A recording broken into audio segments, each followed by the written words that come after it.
सलीम साफ़ी साहब, आपसे हम सबसे पहले इस गुफ्तगू का आगाज़ करना चाहेंगे। सर, ये जो स्टेटमेंट है सेक्रेटरी ऑफ वॉर की, ये कितनी तशवीशनाक है, और क्या आप समझते हैं कि इस वक्त जितनी तशवीश हम सोशल मीडिया के ऊपर देख रहे हैं, उतनी ही तशवीश इस्लामी ममालिक के अंदर भी पाई जाती है और इसको संजीदगी से देखा जा रहा है या नहीं?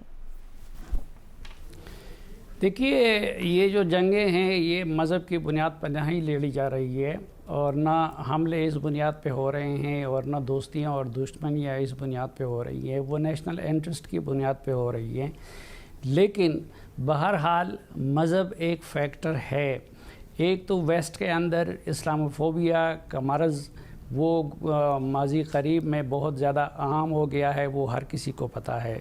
दूसरा, इस जंग का दूसरी तरफ अगर आप देखें तो सरखील वो इज़राइल है, और दुनिया में अगर सबसे बड़ी कोई जुनूनी मज़हबी रियासत है तो वो इज़राइल की है।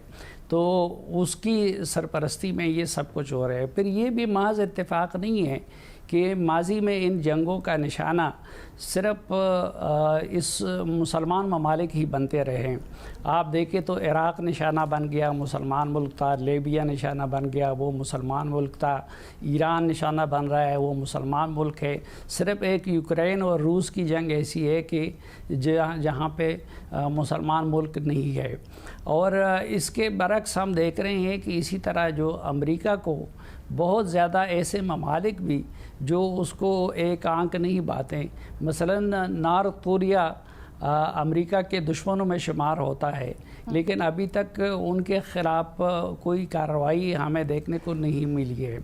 तो ये बहरहाल जो एक अंसर इन सब कुछ के अंदर इस्लामोफोबिया का और उसका मौजूद है, और कोई ना कोई फैक्टर मज़हब का भी वो ज़रूर इसमें आता है। और इसीलिए बुनियाद पे हम देख रहे हैं कि बहुत सारे गैर मुस्लिम ममालिक, मगरबी ममालिक वो अमेरिका का साथ दे रहे हैं, इज़राइल का साथ दे रहे हैं। और दूसरी तरफ ईरान जो है वो अगरचे तनहा खड़ा है, लेकिन इस्लामी ममालिक में एक हमदर्दी की लहर उसके लिए मौजूद है।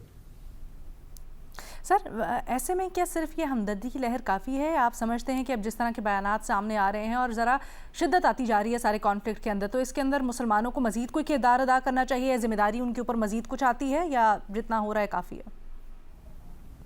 मुसलमानों की ज़िम्मेदारी तो बहुत ज़्यादा है, लेकिन बदकिस्मती से मुसलमान उस ज़िम्मेदारी को अदा करने के और उसको निभाने के काबिल नहीं रहे हैं।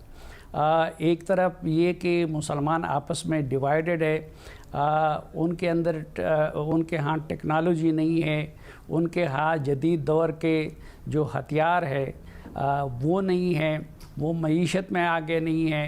और सबसे फिर बड़ी बात यही है कि उनके अंदर वो एक तकसीम है। आप अभी इसमें देख लें कि एक तरफ तो ईरान और अमेरिका की जंग है, और दूसरी तरफ ईरान अरब ममालिक के अड्डों को इसलिए निशाना बना रहा है कि वो उनके बकौल अमरीकी उनके ख़िलाफ़ इस्तेमाल कर रहे हैं। तो मिडल ईस्ट एक तरफ खड़ा है और ईरान दूसरी तरफ खड़ा है। और फिर पाकिस्तान जैसे ममालिक जो है वो गोमगू की कैफियत के शिकार है, क्योंकि एक तरफ ईरान के साथ भी उसकी दोस्ती है और दूसरी तरफ अरब ममालिक के साथ भी उसकी दोस्ती है और उसके अच्छे ताल्लुकात हैं, और सऊदी अरब के साथ तो दिफाई मुआहदा भी है। तो यही बदकिस्मती है कि मुसलमान आपस में डिवाइडेड है, तो वो यकजा हो के इस्लामोफोबिया का मुकाबला करने के काबिल इसलिए भी नहीं है कि उनमें इत्तेफाक नहीं है। शहजाद इकबाल साहब, ये जो स्टेटमेंट है पीट हेगसेथ की, इसके ऊपर आपकी क्या राय है, कितनी अहम है, और इसके ऊपर जो रिएक्शंस आने चाहिए थे, क्या आपको लगता है वो आए हैं? बहुत शुक्रिया अलीना। देखिए, जो साफ़ी साहब ने कहा, मानना तो हम भी यही चाहते हैं कि ये कोई मजहबी जंग नहीं है और एक इक़्तिदार की और पावर की ये लड़ाई है। अमेरिका ये पहला मुल्क नहीं है, अमेरिका और इसराइल, जिस पे उन्होंने हमला किया। उससे पहले हमने गजा में देखा है, बल्कि अमेरिका की तो पूरी आप तारीख देखें, मिडल ईस्ट में उन्होंने कितने ममालिक पे हमला किया। बल्कि सिर्फ मिडल ईस्ट नहीं, साउथ अमेरिका के जो वेनेजुएला के प्रेसिडेंट है उनको वो किडनैप करके लेके चले गए। चाइना को वो काउंटर करना चाहते हैं, कोरिया को कभी धमकियां लगा रहे होते हैं। तो ऑब्वियसली अमेरिका का जो हदफ है वो सिर्फ ऐसा तो नहीं है कि मुस्लिम ममालिक रहे हो, लेकिन फिर इस तरह के स्टेटमेंट अगर एक सेक्रेटरी ऑफ डिफेंस आके कहें और वो कहें कि ट्रंप का एक मुस्तकिल पॉइंट ऑफ व्यू है कि मजहबी जुनूनियत रखने वाले ममालिक ईरान जैसे वो न्यूक्लियर हथियार जो है वो नहीं हासिल कर सकते, तो ये आपको तशवीश में जरूर डालते हैं। अभी आपने देखा होगा कि रिसेंटली जो इसराइल में अमेरिका के सफीर हैं हुकब है, उन्होंने भी इसी किस्म की बात की थी कि अगर बिब्लिकल प्रोफेसीज के जरिए इसराइल बाकी ममालिक पर काबिज हो भी जाता है तो इसमें कोई गलत नहीं होगा। ऑल्दो उन्होंने कहा उस इंटरव्यू में कि वो करना नहीं चाहते ये, लेकिन उन्होंने कहा अगर कर भी लें तो ये उनका हक है क्योंकि बिब्लिकल प्रोफेसीज है ये। तो ये इवेंजेलिकल्स और जो एक्सट्रीम पॉइंट ऑफ व्यू रखते हैं या जो क्रिश्चियन जायनिस्ट हैं, उनका भी कहीं ना कहीं वही एक पॉइंट ऑफ व्यू है जो कि ज्यू ज़ायनिज्म में है वो नुक्ता नजर।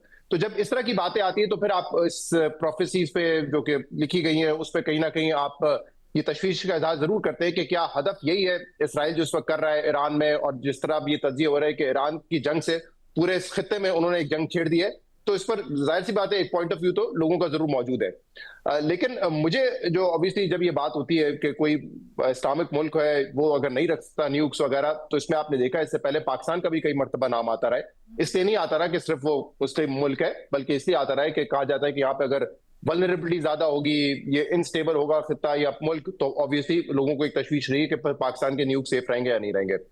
अभी रिसेंटली हमारा एक इंटरेक्शन हुआ था सिक्योरिटी ऑफिशियल के साथ, काफी अहम ओहदे पर फायद हैं, और वहां पे भी इसी किस्म के सवालात ये पूछे गए थे उनसे कि इस वक्त जो इस पूरे खित्ते में हो रहा है, क्या कैसे इतने वसूख से आप लोग ये कह सकते हैं या अंदाजे लगा सकते हैं कि पाकिस्तान इसका अगला निशाना नहीं होगा। तो वहां पर भी इसी किस्म के सवालात हुए थे। एक तो ऑब्वियसली ये बात हुई थी कि अमेरिका इस खित्ते में काउंटर करना चाहता है चाइना को, और उसमें अगर पाकिस्तान डिस्टेबल रहता है तो उनका बड़ा फायदा होगा।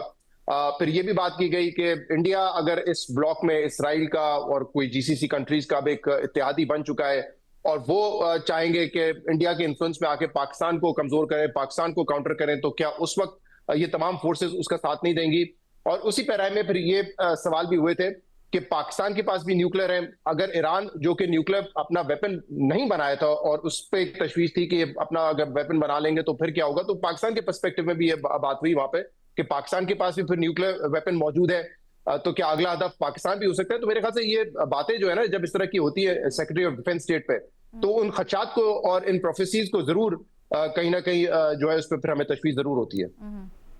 अच्छा, इस बयान के ऊपर आपको क्या लगता है कि रद्द-ए-अमल आना चाहिए पाकिस्तान दीगर इस्लामी ममालिक की तरफ से? जी मेरे ख्याल से बिल्कुल कॉल आउट करना चाहिए, क्योंकि देखें पाकिस्तान हो या कोई और न्यूक्लियर स्टेट हो, उन्होंने कभी अपने न्यूक्लियर वेपन्स का इस्तेमाल नहीं किया। तारीख में अगर किया गया है और वो जुनूनियत किसी ने दिखाई है तो वो अमेरिका ने दिखाई है। मतलब अभी मैं कोई लिस्ट पढ़ रहा था, पता नहीं कितने अब तो दर्जनों ममालिक ऐसे हो चुके हैं जिसपे अमेरिका ने पिछले आधी दिहाई में जो है वो हमले किए हैं। उसमें मिडल ईस्ट कंट्रीज भी हैं, उसमें दीगर ममालिक भी हैं। तो हमें तो ईरान की तरफ से हाँ ऑब्वियसली एक रेजिस्टेंस तो नजर आती थी, एक्सेस ऑफ रेजिस्टेंस उन्होंने बना के रखा हुआ था, मुख्तलिफ कुव्वतों को इस्तेमाल कर रहे होते थे। बट अगर स्टेट टू स्टेट वॉर देखी जाए तो जितनी अमेरिका ने शुरू की है छिड़ी है, मेरे ख्याल से उसका तो कोई मुकाबला नहीं है। तो इसमें मजहब का सिर्फ बात नहीं है, जो एक अमेरिका की एक पावर की जुनूनियत है वो तो हम देख रहे हैं, वो साउथ अमेरिका में भी आप देख रहे हैं, मिडल ईस्ट में भी देख रहे हैं, दुनिया भर में देख रहे हैं।